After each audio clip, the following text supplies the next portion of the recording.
Welcome to the Garth Riley Show. Good to have you with us. Well, as an innovator in business, that's what we hope to be known as anyways, helping business people do a little better than they are in the marketplace today. The economy is starting to rebound somewhat, though if you watch today's headlines, you'd be like, really? But here's the deal. Business has to keep going, and we're looking for innovative ways to help businesses do a good job and maybe get some of that market share that they may have lost. So what about using a gift card? How many of us haven't? Well, most of us have been given one. A lot of us have lost them, according to statistics. We don't necessarily redeem them all. My guests here say that gift cards are the answer, but the challenge is, for independent business, not so much, because it's hard to get in that game. Small business can't afford to sign up for those fees and pay all those numbers, the dollars and cents for the cards themselves. So there obviously is a gap in the marketplace, and Gift Tech is on the show today to tell you how they've covered that gap. Rick again and Jamie St. Pierre are here today, and we're going to talk about their products. So good to have you with us. Thanks for having us. Yeah, well, big gap, right? There's a big gap in the marketplace. Big gap. And you found out why? Because you're a business owner and you were getting stung. Well, exactly right. I was in buying a Christmas card for my mother, and in front of me was all kinds of gift cards, but nothing for local independent business people. So I started to look into it and found out that there's no way in the world small independent business would ever have a gift card in one of the big box stores for sale. And that is called placement. And I mean, why would they want it? The chains can afford to be there. You can't afford to be there. That's right. And the answer that I got back after doing all my research with the people that are actually placing gift cards in big box stores for the national chains was that because I'm a standalone business, I don't qualify. Right. Because it's like a separate SKU for them. I mean, logistically, they can't figure out how to do it. But really, I guess the next thing would be a service that actually could then sell that community represented card. Wait a minute. Did I just uncover something else?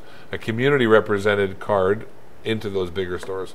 I guess it could help, but I mean, how would they all transfer the money? That's a big question, right? Now, Rick, you thought that this is a problem we need to take care of, but Jamie was kind of the brainchild that you went to and said, I got an idea for a gift card, but Jamie, you are now faced with the technology problem. That's right. So basically, Rick called me on his cell phone while he was driving and said, I have an idea for you. And I took that idea about gift cards, and it took me a couple days to do a little bit of research to figure out exactly, does this make sense? Because, gift card technology is still pretty new to me. But once I researched it and figured out that the technology was there and that the technology was not there for the independent business, I thought this is a very feasible idea. Well, how big of a problem was it for you, Rick? I mean, you had a restaurant located, what town are you in again? Addison, Ontario. Yeah. Wow. I can't believe I missed it. but you had a restaurant there, and you were doing the traditional kind of thing, gift certificates, and they made up a good portion of your business. But you saw a shift. I saw a shift only because of the gift cards that were available for, say, for example, national restaurants like the Keg and Cleaver and Boston Pizza and places like that. They were taking over some of that sale that I could have possibly had only because they had the convenience of being able to purchase it at the cash register at the Great Canadian Superstore or Shoppers Drug Mart or any other one of those big box stores. As a result of that convenience, I wasn't getting the sale anymore. So how do I even the playing field was a question I had to ask myself. And you came up with this idea, a card versus a piece of paper. But tell me about that. I mean, why did you think that this was the answer? You could have just done, you could have just done gift certificates and made it more sexy, more fun. Why? What statistically did you find out in your research about cards versus using pieces of paper? Well, statistically, people that prefer to have a gift card, plastic gift card, because it fits in their wallet a lot easier. It's nice and colorful, represents the business that it belongs to. It's easy to identify. And also the convenience of not having to do the physical tracking of a paper certificate. Right, which is kind of hard to be able to do that. So let's just talk about the product. I mean, obviously the technology is working right now. Everything's up and running. You currently have clients. Let's do a little bit of an investigation about, some of the people that are using it. Now, having said that, there are other gift card companies out there that are doing some things for independent business. You're not the only game in town, but you have a unique position on this. Right, and that unique position, and I did some price comparison, and you guys are less expensive. That's right. Now, it may not be less expensive, but when you add it all together, you went, I saw that your package was a bigger advantage than the two that I checked in on.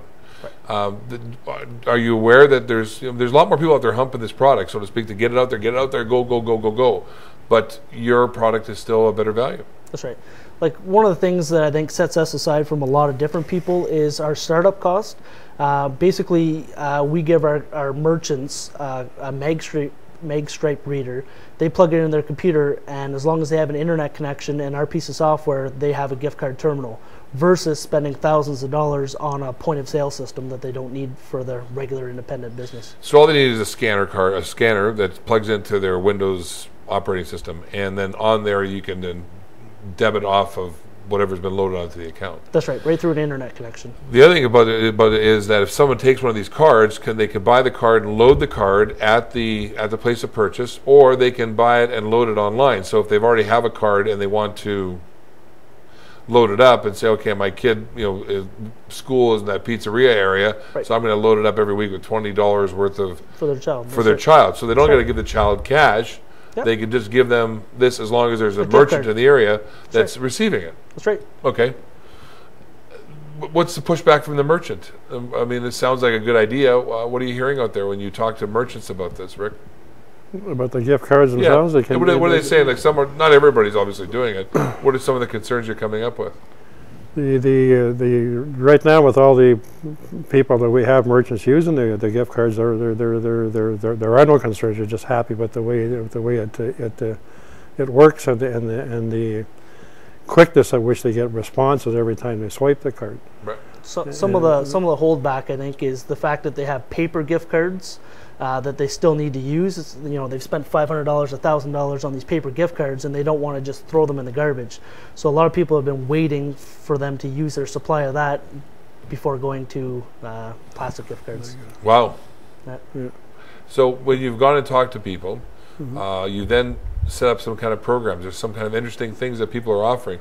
When we come back from break, we're going to talk about this one here. It's called Fancy That. They had a couple of locations, couple businesses. You helped them with that, so they were able to interconnect it with their one brand and another brand. Then they were going under construction, and so they had to come up with something to make sure while they were digging up the main street. So you guys came up with this big dig idea. And then, of course, there's one called Jesse's Pizza, which, to me is like the ultimate, I would eat the card. And then there's Calamity Jane's gift card.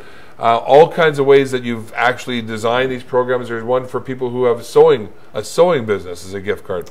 So you've covered it all. When we come back from break, let's talk about the stories behind some of the gift cards that are currently your clients. Is that fair enough? Right. All right, stay with us as the Garth Riley Show continues right after that, and maybe you'll get yourself a free gift card. Maybe. Maybe not.